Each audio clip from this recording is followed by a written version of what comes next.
Good evening. Ay, sorry. Good morning. That's the most exciting part. Punta tayo kay Mr. Poy Flores of the Drop Shop. Ayos na natin suspension at yung tindig ng ating kotse. Then we'll get to the electrical parts and the shit. So, get that baby. Tayo natin, mag-start muna.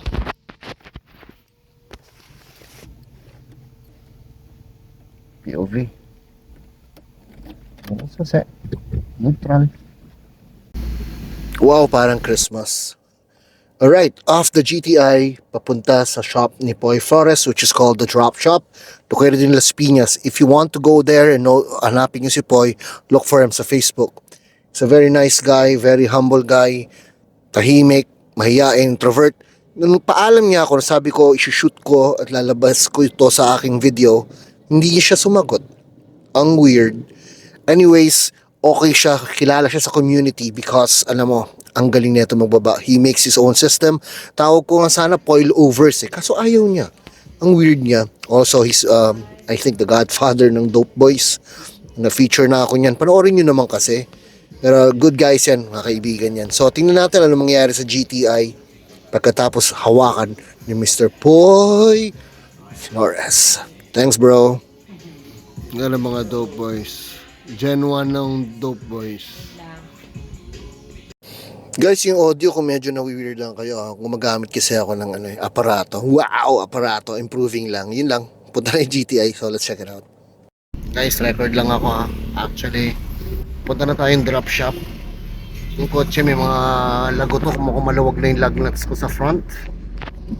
Putang ina. Totoo lang.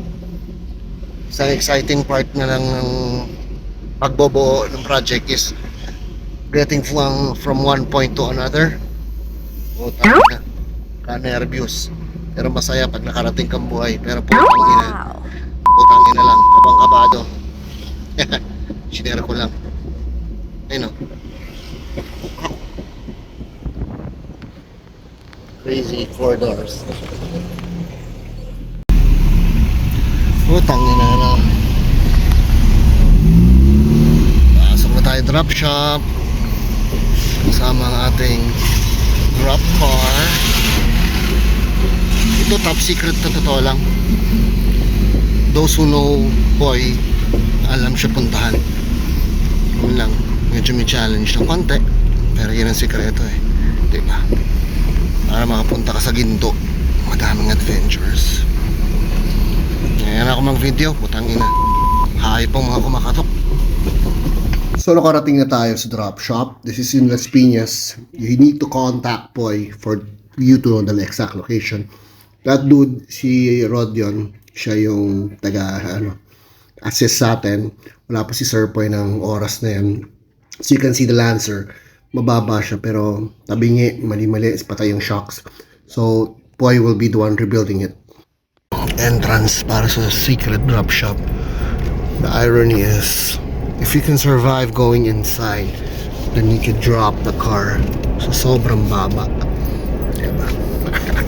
Parang mysterious place talaga to Woohoo! Mystery revealed.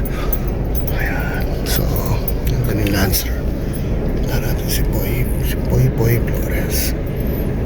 So, within the day, natapos na yung kotse. Actually, hindi kami nakita ni Poy. So, nag-usap lang kami sa phone. And he has his way rebuilding the suspension. Pinabuhay niya. So, meron siyang sariling way. Pero top secret talaga yan. You need to know. Hanapin mo siya. Thank you, brother. At yan mo naman. Sagad. Pero hindi pa nga sagad yan. He was being conservative daw. Diba, Poy? Ba yun? Pero grabe. Ang ganda. Medyo madumi pero maganda, pare. Nakaka-excite lalo makita sa personal. And damn, syempre, susubukan natin. Kasi totoo lang, nung nakuha natin yan, barog. Pero this time, we will see if nag-improve on ride. For those who want to know how much, depende talaga variable Depende kung maraming gagawin o ayusin. Pero kahit patay, nabubuhay niya. Yun sikreto, sir. Kaya medyo good deal, 'di ba? Pero hindi ganun kamahal, pero you get the fitment that you want. Diba? Fuck that shit.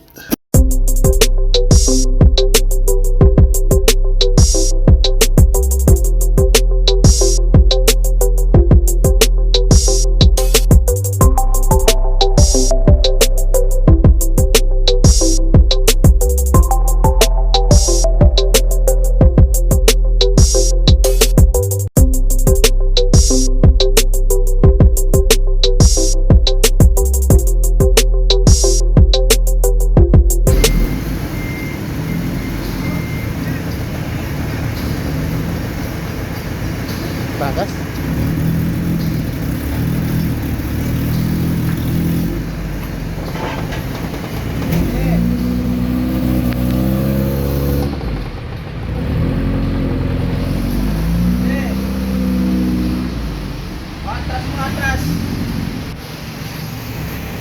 Loko yun si kuya, no? Sabi pa atras.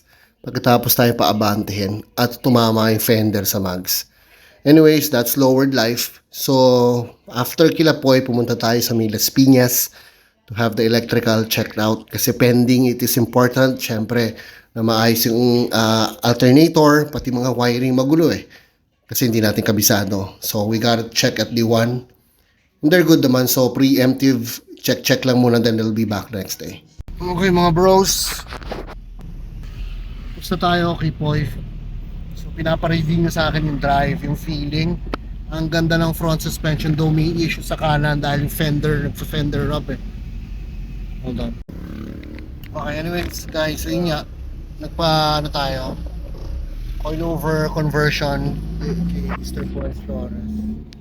Honestly, ang ganda ng ride, putang inahayip yung harap. Pero hindi pa namin na-adjust yung likod eh. So medyo may baldo grazing sa likod. Pero sa harap, wow.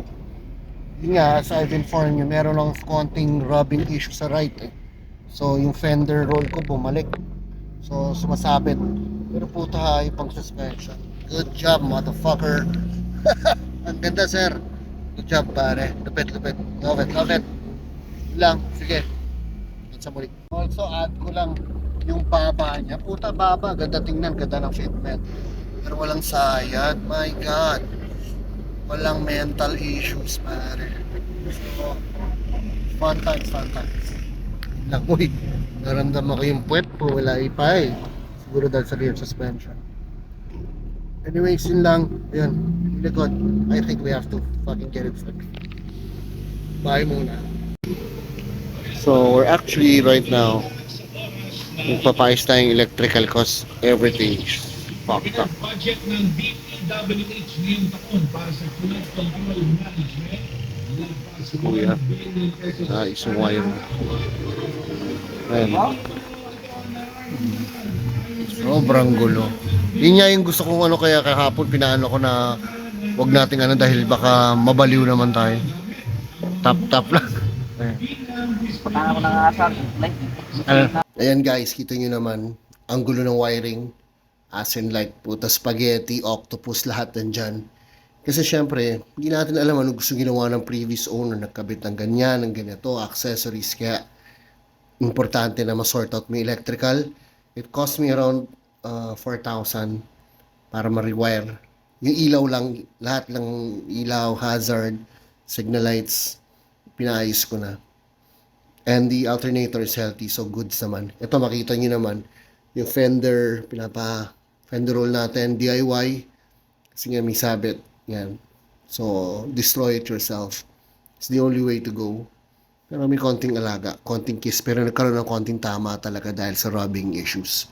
Okay lang, wala tayong magagawa. Lowered is life. So guys, yan. Okay na lahat. Maandar na lahat ng ilaw, tail light, signal light, hazard, headlights, and also double contact. Favorite part ko yan at maganda talagang i-setup yun sa 90s. Double contact sa harap lang, huwag mong gawing Christmas light, alam nyo na yan. Also, be sure to have your electricals checked kasi importante baka magkasunog as in-inform ko kayo. Pero it also adds beauty sa kotse pag kumpleto yung ilaw eh. Alam nyo hanggang sa plate light, reverse light meron, masaya eh. Astig talaga yun.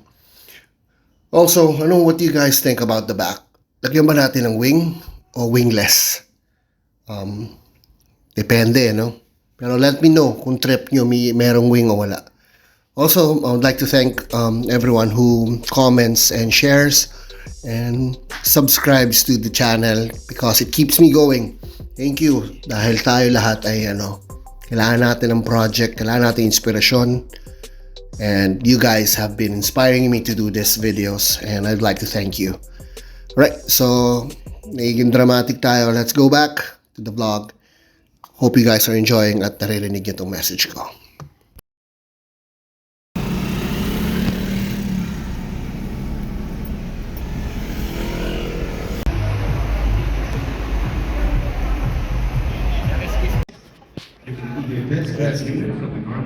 Mitsubishi Lancer box type.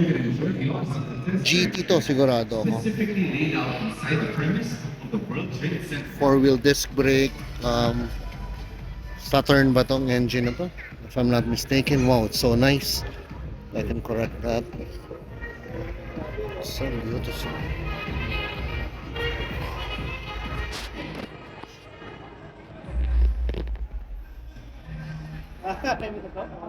Okay, let's go to this one. This is the L300 Versa van. 80s model din to eh.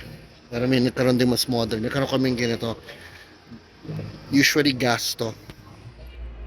Medyo may nagkaroon din na version na diesel. But this one, I think this is the gas version. Ang ganda. Brings back a lot of memories. Doon ako madalas sumpo sa likod. Sini-imagine ko ang buhay. Tapos may aircon yan. Doon. Sabit. Ayun, sa gilid. Sorry. Para nakatayo. Really nice. Really nice. Sarap i-lower dyan, boy. And this one is the Galant GTI. Sought after. Everyone loves this. In the Philippines, we only have the Galant na 2-wheel drive. Wala tayong 4-wheel drive version. Walang VR4. 2.0 4G 63. Hindi T, pero 63 lang. Wala rin tayong 4-wheel steering. Japan version yun. Pero ito mukhang all-orig. Pero iba na yung niya. Sa likod niya. Galant. So Japan yung forma niya. Ganda din. Nag-feature din tayo ng GTI kung naaalala nyo. Everyone. I love this car. Classic pero malakas sa gas. So, hindi ako. This one is the Mitsubishi Mirage Colt. Walang local na ito. Parang same body siya ng GSR. Pero ito yung hatch version. And everything is complete. Alam ko naka-YouTube din yung may-ari na ito. Si Garage 69. He knows the good stuff. Shout out sa inyo, sir. Ang ganda ng Cyborg. Earlier version ng Cyborg to. Bilog yung puwet. May mas bago to, mas maganda yung iba yung ilaw. Sorry, I have to correct. Hindi ito yung GSR. Ito yung unang versions. Kasabay ng Lancer Itlog. Cyborg R. Ang ganda po niya. Bad trip. Kasi hindi sa atin nilabas to, no? Kung imagine mo nilabas to, pucha classic. May kamukha to, which is the Proton Satria. Kasi nagka-Proton ako before. Pero not locally released. Turbo. Usually 4-wheel drive to. 4G93 yung engine. 93T. Solid. Good stuff, man. Okay, here we go. Okay. Another Cyborg R na version. So, dalawa pala sila ditong Cyborg. Wala yung mas bagong Cyborg. Pero this one has the Lancer face. Yung isa yun yung original na Cyborg. Ito Lancer. Mukhang Lancer 1, 2, 3. Pero yun may 3 oh. Fuck, ang ganda rin. I'm not sure with this engine kung ano nakalagay. Recaros. Damn, ganda. Walang... This is the Evo 3. Pinaka dream car din natin sa lahat. Ang ganda. I would assume this has the local local body. Wala kasi tayong Evo 3, Evo 1, 2, 3 na nilabas locally. So usually firewall swap conversion. Pero puta, grabe. Ang sarap titigan. Imagine this in your garage.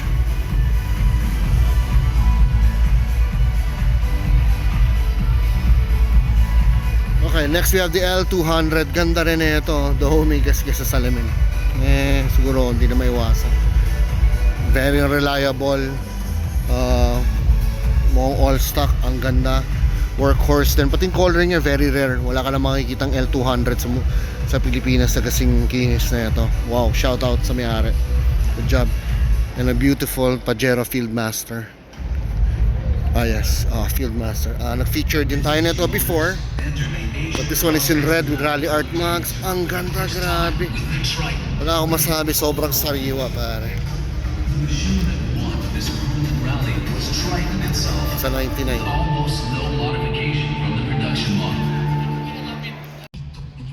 Fuck, di ko na record. Okay, itong IMEI. Ewan ko, ano man tawag dyan. Electric. Produced in 2009. Never locally released. Cool though. Sana meron tayo nito. And what we have here is the Evo 9. Big brakes na. Nakapalit na siya. And may winglet. Both Evo 9s are really expensive. Mahirap makabili ng Evo 9. Maniwala ka. Wala rin nagbobuo kasi bago pa. They range from at least 2 million pataas na to. Mahina. Ganda, ganda. Wala akong masabi. The other one is the same Evo 9. Pero magkaiba sila ng red. If you look, tinitigan mo. Pero ito may more carbon. Bigger wing. Beautiful.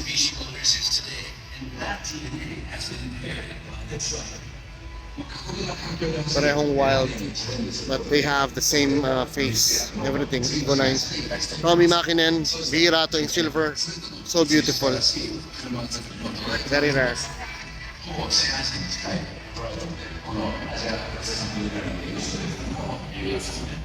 Okay, let's go around.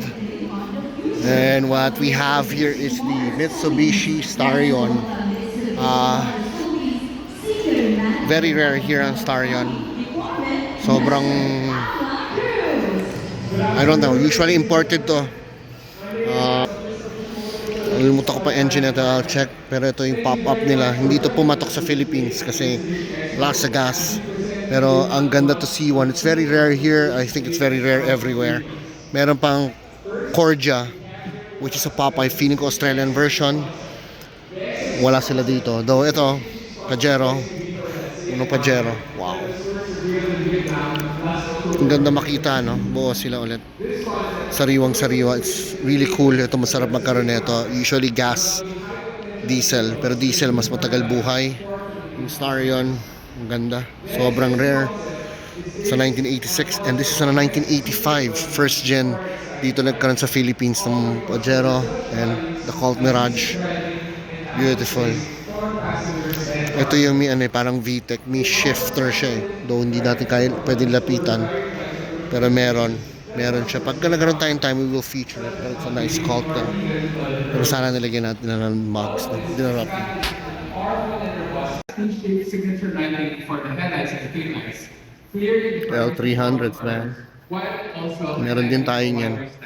Tibay niyan, punyeta. Kahit talaga mo si FB, hindi nasisira. Pero laging hinuhuli lang MMDA. Paborito nila huli nila. Ayun, buti na lang umikot tayo.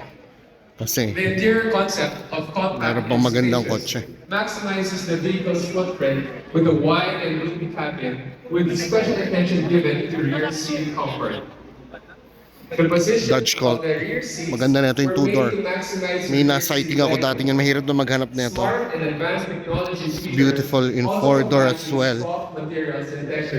Cocoon the occupants in a quality and comfortable interior. The vehicle's drive modes provide the driver with reassurance of added stability on slippery road conditions, including a wet mode for flooded streets. Photos of the production On top of your keeping your vehicle warm, Mitsubishi owners are also sure of the perfect parts engineered to keep their vehicle in top condition.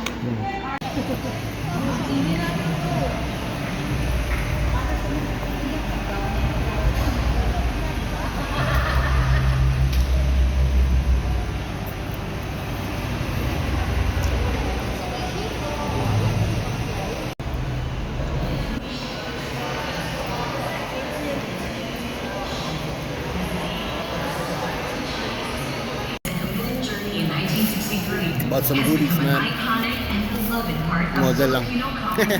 Sige. Gusto ako. Ito ko rin gusto ko. Time to head out. Thank you for watching. Goodbye.